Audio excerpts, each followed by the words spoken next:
What's up, everybody? Welcome to Podcast Now Plus. I'm Alex, and in this video, I want to talk about the rumor that there will be a major character death or deaths. It really is kind of unclear in Spider-Man No Way Home. This comes from Daniel Richtman, who we've talked about before. He's one of the more believable, mainly like movie/entertainment movie TV show leakers out there, and he hinted at a major character death in Spider-Man No Way Home. He also, the way he said it too, is that there could be any number of possibilities, including fake-out deaths from alternate universes, time travel, and more. So, look, one of the things that I think if you want to believe this right off the bat is that there's the word time travel. So, because what becomes more and more, like, unclear, or, like, it's just not clear whatsoever as we get closer, is, like, it's very possible they don't do much at all or anything with the multiverse in Spider-Man No Way Home. It's very possible that Doctor Strange 2 is when we get all that stuff. But then when you hear stuff like this,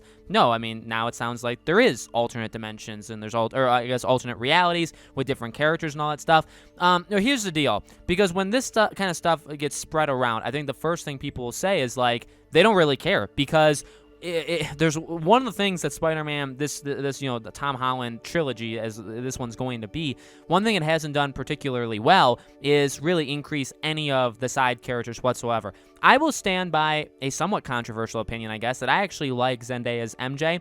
She doesn't do anything, that's definitely for sure. She did nothing in 1, she really did next to nothing in 2, but what I've said is that their relationship in 2, I really bought. I absolutely bought. I love the kind of weirdness, but the kind of like, it was weird, but it was kind of real, and I really did appreciate that. So if there's one thing I'll give that movie, just in general, right, Far From Home, or them in general, is that relationship between Tom Holland Spider-Man, or Peter Parker, and Zendaya's MJ. So, I will say, like, if they were to kill MJ, that would be a big deal to me. Like, I would actually feel something. Beyond that, even like Ned, who I kind of like Ned, but I really don't really care. If they did something like that, and there's really not too many other characters that are even there in the first place, unless he is talking about, there was the rumor of Tobey Maguire's Spider-Man, and maybe they would kill him off.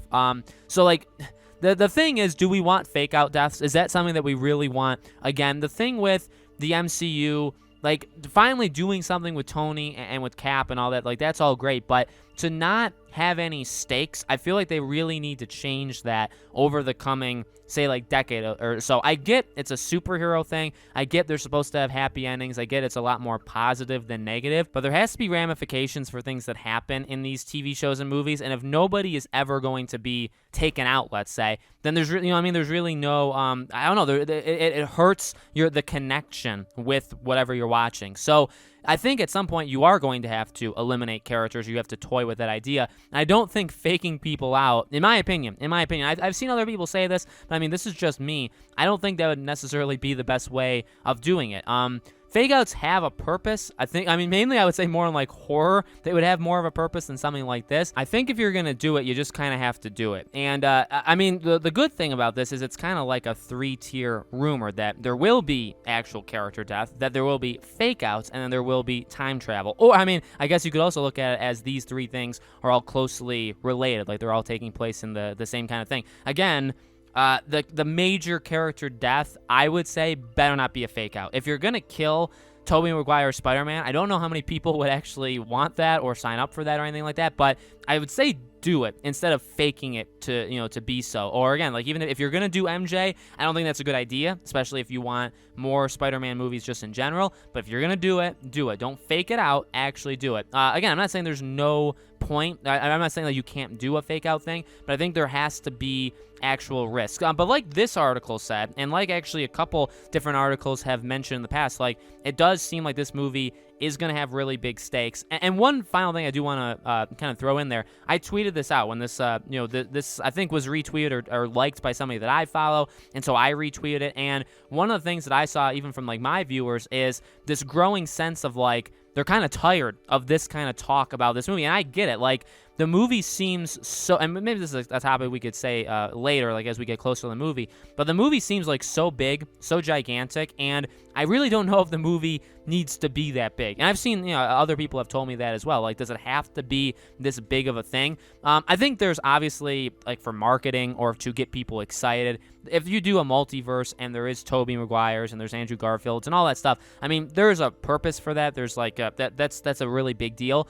But I don't really know if we're at the point with Tom Holland's trilogy. I mean, I get it. Like, this is the third movie, but I don't know if we're at the point with them where you can do something this big. And obviously, Tom Holland has said, like, this is the biggest, I think he even went further to say, like, superhero movie that he's ever been a part of, all that stuff. I mean, those are big words, and that's fine. I want him to feel passionate. I want him to feel excited about it. I don't know. I don't think everybody has been sold. I think that's actually very easy to say. I don't think everybody's been sold on these movies so far. And then so for this third one to kind of, in a way, go off the rails in terms of just going big, possibly bold, right? But just like big and crazy. I don't know if we're like there yet with people where they're going to follow, where they're actually going to follow it, right? And I don't know if people actually trust like the director or anybody really associated to be able to pull it off. So, I'll always, my opinion with this is I'm excited. I'm excited for this movie. I don't have, I think, the high expectations I've seen other people say that they have. I do actually like Tom Holland's Spider-Man, and I do enjoy these movies. I've never been the biggest Spider-Man movie watcher. I've said it before. My popular hot take or my unpopular hot take is I don't like Tobey Maguire's Spider-Man. I don't think anybody really likes the Andrew, and I don't mean him. I mean his trilogy. I don't really love it. I actually don't love it at all compared to other people. And Andrew Garfield's movies, the first one was okay. Second one was flat out awful. So I guess I've never really been into the Spider-Man movie scene. Definitely more into the Spider-Man games. So I think that alters how I think of it. I'm pumped. I think this is probably the most excited I've ever been for a Spider-Man movie, but that doesn't mean like I'm expecting a 10 out of 10, the greatest movie of all time, the greatest superhero movie, none of that stuff. So definitely want to hear from you guys in the comments below. What do you think? Do you think the movie's kind of getting too big for, for what it can handle? Do you believe this whole death thing? Who do you think they could kill off? All that stuff. Let me know in the comments below. As always, make sure you guys are subscribed. Make sure you guys have the bell icon turned on so you know all these videos go up. And I do a brand new video on this channel every single day. And so I hope to see you guys for tomorrow's video.